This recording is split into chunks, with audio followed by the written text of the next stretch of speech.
Hey there, Mama. You're listening to the Lift the Shame podcast. I'm your host, Crystal, mama of 5 and your family's intuitive eating dietitian, here to help you cut through the diet culture clutter so you can enjoy freedom with food as a family.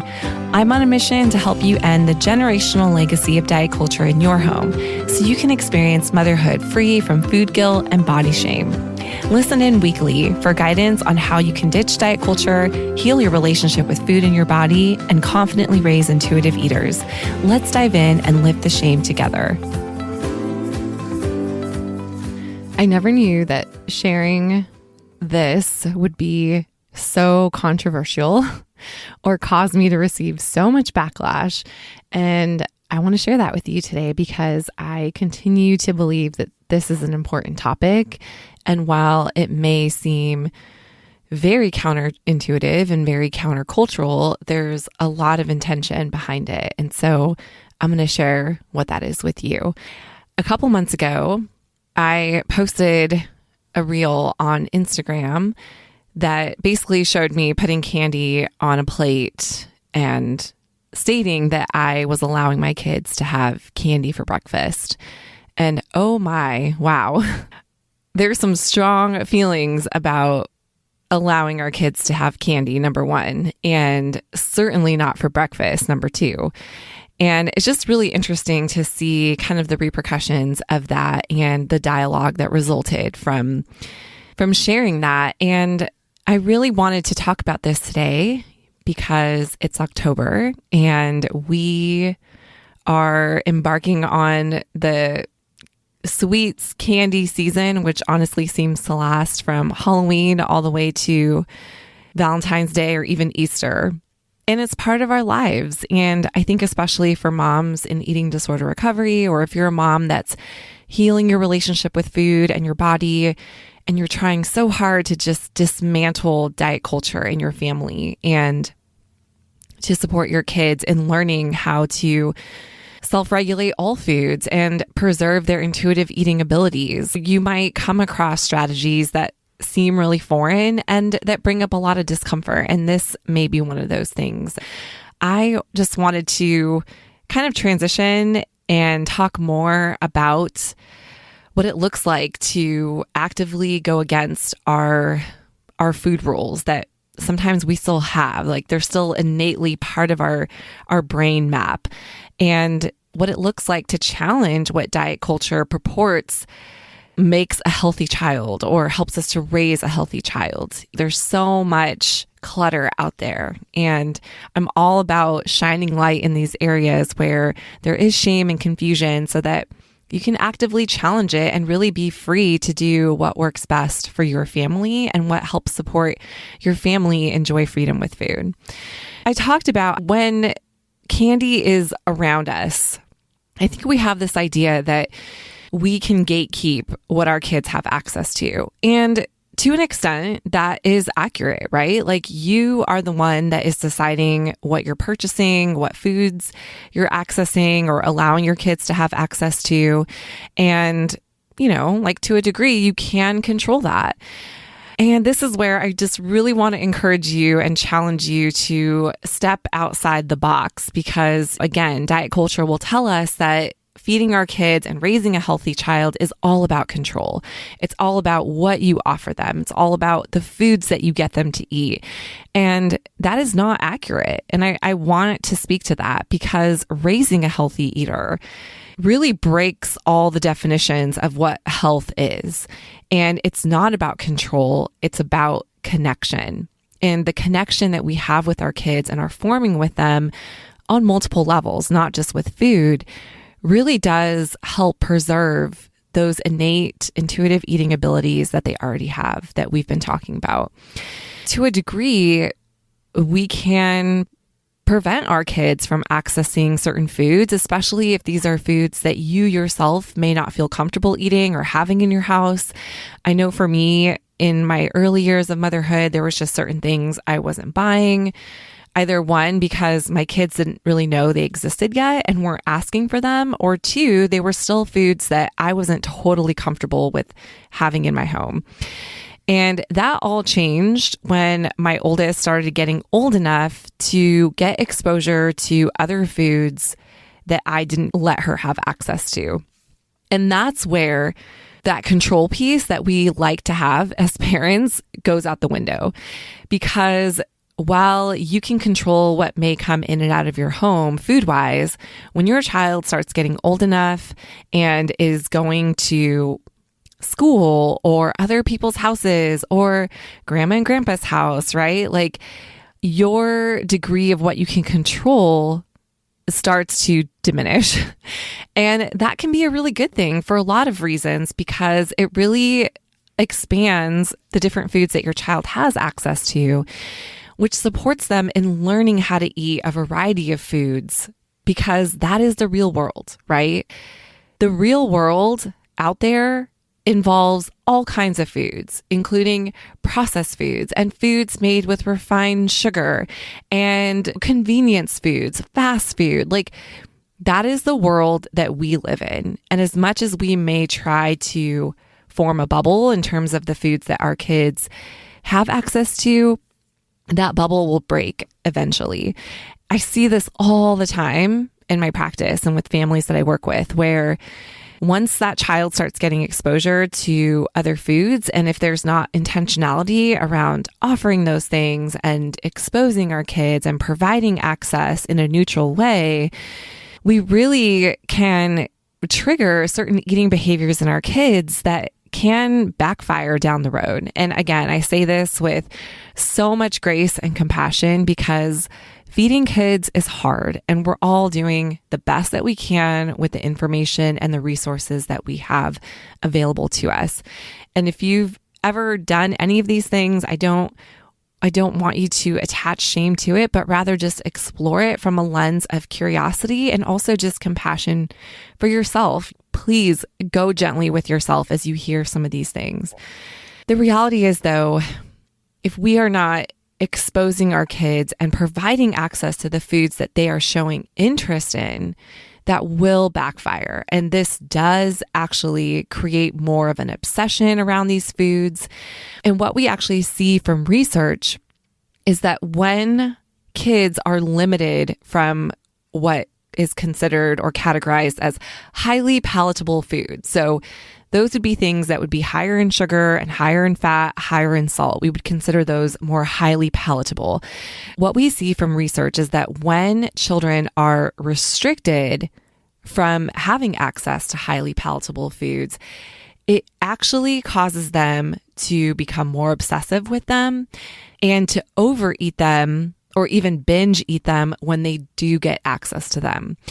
You know, an example of this would be child who maybe isn't allowed to have sweets or certain foods at home, but if they go to a friend's house or they go to a birthday party and there's pizza and there's ice cream and there's a piñata with candy, that child may feel like it's like a complete loss of control. Like they aren't able to self-regulate and manage a situation like that in terms of being able to eat what feels good in their body, because they haven't had opportunities or experience or practice or permission to do so. This is tough because, again, this goes very strongly against what diet culture tells us we need to do as parents to raise a healthy child. It tells us, don't let them have access to these foods. Don't let them have sugar. Don't let them have anything that's high in fat. I mean, we're hearing these messages everywhere, including from other professionals. Like if you are taking your kids in for their well-check visits, you're likely getting some kind of lecture from your pediatrician about how your child's eating, or you are being asked, like, how many servings of fruits and vegetables is your child eating? Like, all of these things make it really confusing for us to know how to best raise a child that not only is able to eat intuitively, but that has optimal health and wellness. And it's important to understand that those ideas are not in opposition of each other. So raising an intuitive eater doesn't mean that your child isn't eating in a healthful way. And, you know, these are important things to keep in mind, that what we see actually is that children who are able to self-regulate and eat more intuitively do have better health outcomes over the course of their life. And the same is true for adults as well. Like, I think diet culture positions those ideas in opposition. Again, it pits them against one another. But what we actually see is that when kids are able to eat more intuitively, they do actually grow up to be in better health, both physically and mentally. That's very contradictory to what we see diet culture promoting as the best practices for raising a healthy child.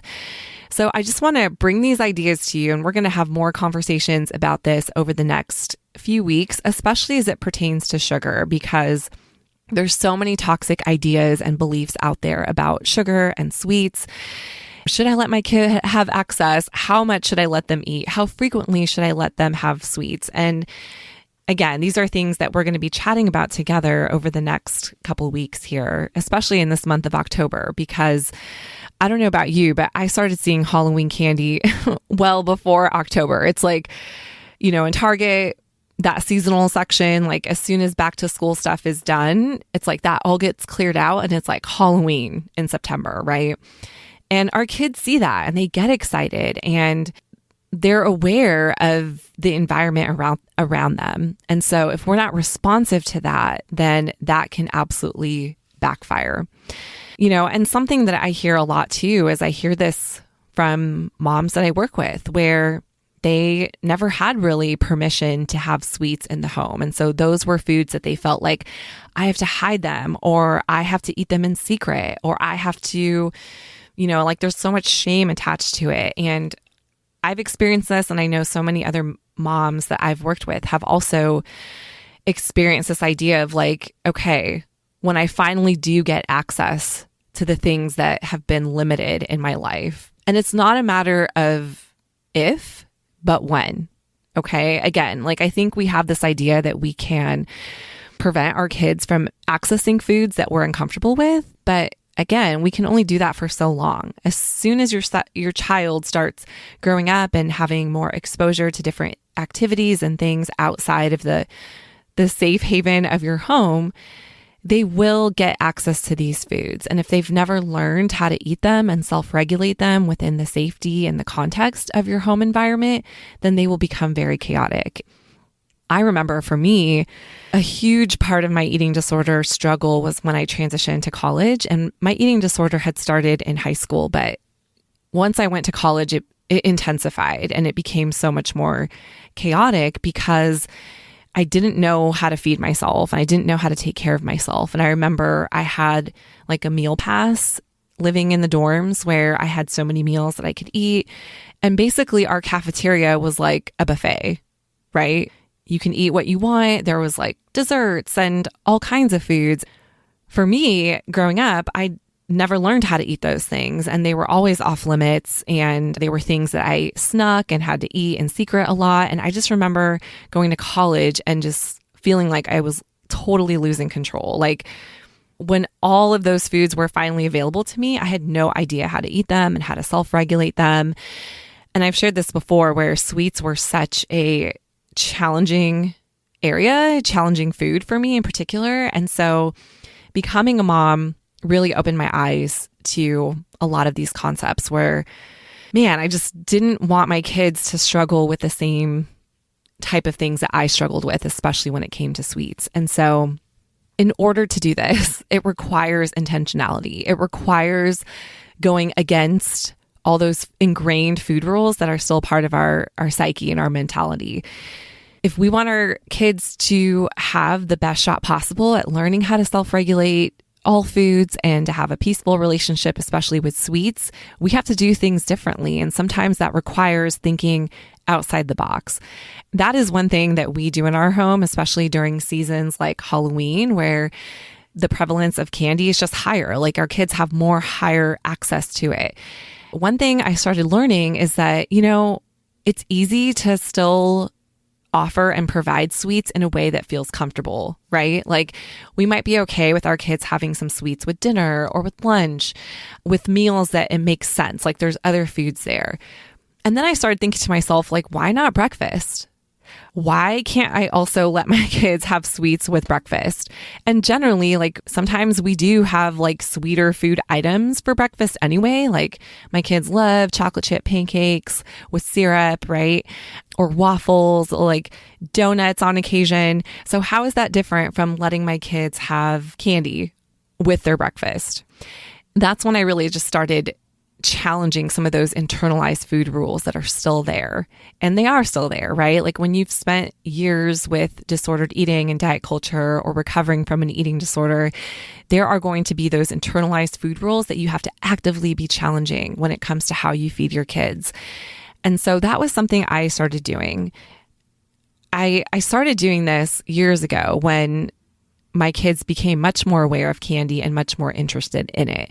And I remember one Halloween in particular, our neighbors, bless their hearts, came over with a humongous jar full of candy corn. And that's a whole other controversial issue. Like if your team candy corn or not, personally, I don't like it. And I know that might be offending some of you candy corn lovers out there. So I'm sorry in advance, but just go with me here. So a huge jar, like a tower full of candy corn. Brought it over. We're excited to give it to our kids. And honestly, I had never really introduced them to candy corn at that point. And of course, like that jar sitting on the kitchen counter, my kids were like amped. Like, what is this? I'm so excited. Like, of course, like when they can see it visually, that's going to pique their interest, even if they don't know if they like it or not yet. And so I had to make a decision right there. Like, how am I going to approach this? And, you know, when kids are highly interested in sweets or candy or whatever it is, we need to be intentional about giving them access to it. And sometimes, again, that looks like giving access out of the parameters of our safe rules that help us feel more comfortable. And, you know, it's interesting. I can't remember how many kids I had at the time, but I think it was my 3 oldest. And I think 2 out of 3 were really excited about it. And one of them like had some and was like, not my thing. But the other 2, I was like, oh man, like they're still asking for it. They're still interested in it. And so I started giving it to them with their meals, like consistently throughout the day. So I remember like the first time I did it, I was making breakfast. I can't remember what it was, but I just added some candy corn to their plate at breakfast with the other breakfast foods. And I just stayed really chill and neutral about it. And I'll never forget my daughter's face was like, what's going on? Like, why is there candy corn on my plate? And it took everything in me to not like say anything or make a big deal about it. But I remember like that was so powerful to do something that was outside of the parameters of my kind of ingrained food rules. It was really helpful in just supporting my kids in really creating an emotionally equal playing field for them when it came to sweets and candy in particular. And so we actually did that a lot through the month of October because like they're getting a lot of candy from different parties and schools, and they already see it in the stores when we would go out to the stores. This was pre-pandemic. So we took them out a lot and they would see the bags of candy and all the Halloween decorations and get so excited. And, you know, I think we have this idea like, we got to wait till a certain time or to a certain meal.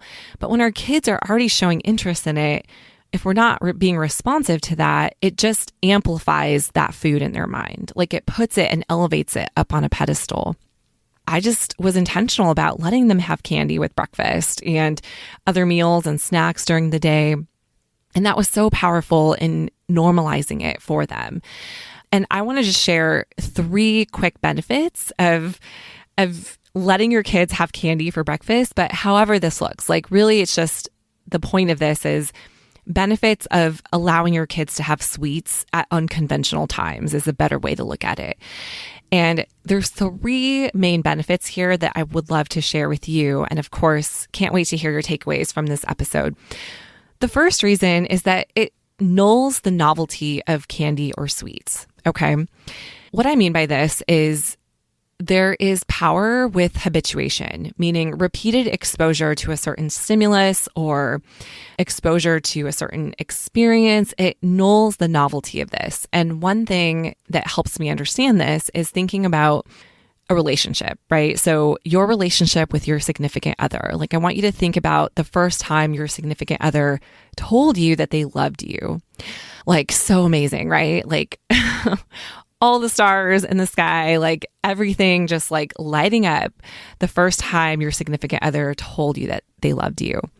Versus like 10 years in a relationship and you're in the trenches with kids, changing diapers, like have very little time to each other, and your partner or significant other tells you, "Hey, I love you." It's not going to have the same effect. Like, of course, it's still meaningful and important, but it doesn't have the same effect, right? Because that is habituation. Like the power of hearing something over and over and over time is going to null the novelty of it.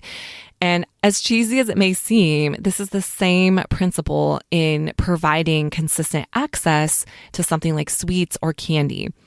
It's going to null the novelty of it. And eventually, like your child understands that it's available. And so they're better able to tune in and listen to what their body's needing. They're not just eating it for the sake of it being available. And that's the beauty of it. And it's not to say like the goal here is to make candy less exciting. That is not the goal. We have sweets in our home multiple times a day, every day. And some of my kids are more interested in sweets than others. But generally, sweets are pretty exciting. And it's not to say that we want to like somehow strip the excitement from these foods, because that's just part of normal eating and being a human. Like we'll naturally have more pleasure from some foods than other foods. And that is not inherently wrong or bad. That's a good thing.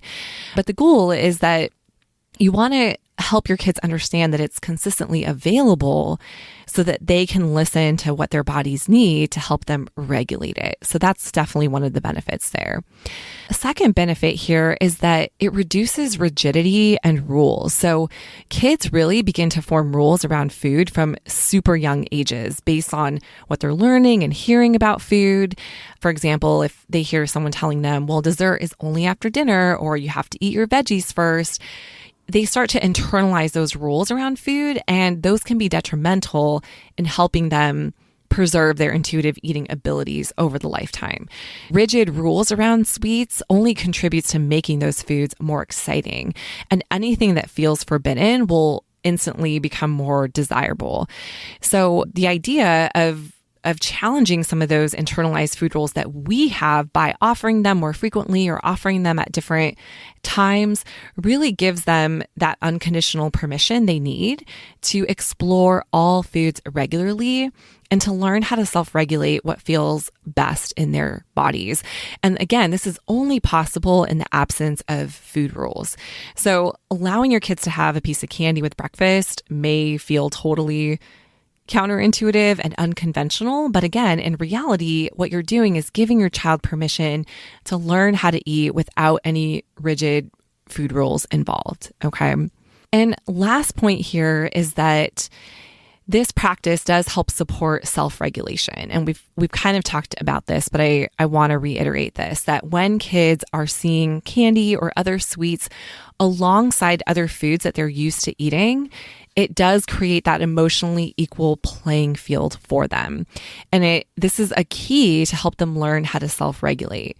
What we see is that when kids have like consistent access to sweets, again, they're more likely to have more improved health outcomes over the course of their life versus kids that only have intermittent access. They're more likely to overeat and binge on those foods when access is finally made available. So this is hugely important. The other thing here is that when kids feel like they don't have consistent access to sweets, it creates like FOMO around having sweets, right? That is why we tend to see like kids who don't have regular access to sweets, like when they go to a birthday party or somewhere where there's all the things that they want to eat but don't get access to frequently, they're like all about it. Like, you know, you might have a kid that only will hang out by the food table at the whole party, or is somewhat even like binging on the cake and the ice cream. Like when kids don't trust that those foods are a regular part of their foreseeable future, they are going to basically eat out of fear of missing out. It's like, I better eat as much as I can of this right now because I don't know when the next time is that I'll be able to eat this. So it really creates that separation from their internal cues to help them regulate. Versus when kids trust that, oh, we have sweets every day, again, that novelty of it has worn off and they're able to eat and regulate what feels best for their bodies. So those are 3, just like to summarize, benefits of thinking outside the box when it comes to offering sweets at unconventional times, whether it's breakfast or for snack. And I know that there's definitely not a lot of nuance here that we will be covering more in our upcoming podcast. So make sure you come back to listen to more strategies around how to actually implement this. But I want to just mention a couple resources that I'm going to be plugging in the show notes for you. So I will post a link to my blog that's titled "This Dietitian Lets Kids Eat Candy for Breakfast." So take a look at that blog. It talks about this a little bit more if you're interested in seeing the implication parts. If you have a child who seems obsessive or highly preoccupied with sweets, I also have a free resource for you. So in the show notes will be a link to my free guide, 5 reasons your child is obsessed with sugar and how to end the craze. So there are usually underlying reasons that may be influencing that behavior. And I want to give you some resources to help you start unpacking and discovering why that is, so you can support your child in learning how to self-regulate and, again, preserve those intuitive eating abilities that they have. So I hope this was helpful for you. Come connect with me. I can't wait to hear your takeaways, your thoughts, your questions. As always, you can leave your comments on the show notes page or send me a voicemail that's also on the show notes page, where you can share your thoughts and ideas and questions. And again, we'll be revisiting this topic over the next couple weeks. So I can't wait to see you next week and talk about this more. All right, take good care. Thank you for listening to this week's episode of the Lift the Shame podcast. For more tips and guidance on your motherhood journey, come connect with me on Instagram @CrystalCargis. Until next week, Mama, I'll be cheering you on. Bye for now.